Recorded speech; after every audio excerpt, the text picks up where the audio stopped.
बिस्मिल्लाहिर्रहमानिर्रहीम। अस्सलामुअलैकुम। सिरात.e.मustaqem Saudi news channel में आप सबको खुश आमदीद कहा जाता है।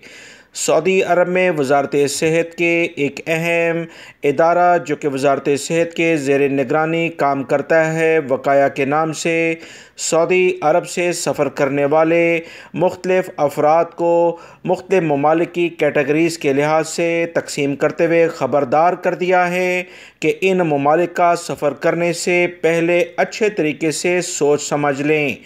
सऊदी अरब के अहम इदारे वकाया की जानिब से कहा गया कि 27 ममालिक, जिसमें कुछ एशियाई यूरोपीय ममालिक भी शामिल हैं, पाकिस्तान, इंडिया, अफ़गानिस्तान और कुछ और ममालिक के भी इसमें नाम लिए गए हैं। यहाँ सफ़र करने वालों को इंतहाई लेवल पर एहतियाती तदाबीर इख्तियार करते हुए कहा गया है।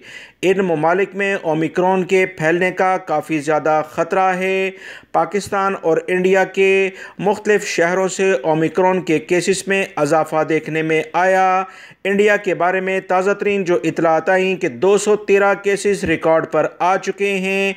इस तरह से पाकिस्तान में भी 25 के करीब ओमिक्रॉन के केसेस अभी तक रिकॉर्ड पर आए, जिसकी बिना पर तशवीश की लहर दोनों ममालिक के अंदर पाई जाती है। दुनिया मुकम्मल लेवल पर तमाम सूरत हाल को मॉनिटर करती है। सऊदी वजारत सेहत के अहम इदारे वकाया ने पाकिस्तान और इंडिया जाने के लिए भी अलर्ट जारी किया है। लिहाजा पाकिस्तानी और इंडियन भाई सफ़र करने से पहले अच्छे तरीके से जान लें कि इंटरनेशनल फ़्लाइट्स के बारे में कोई भी खबर आई तो उसमें पाकिस्तान और इंडिया के नाम भी शामिल हो सकते हैं।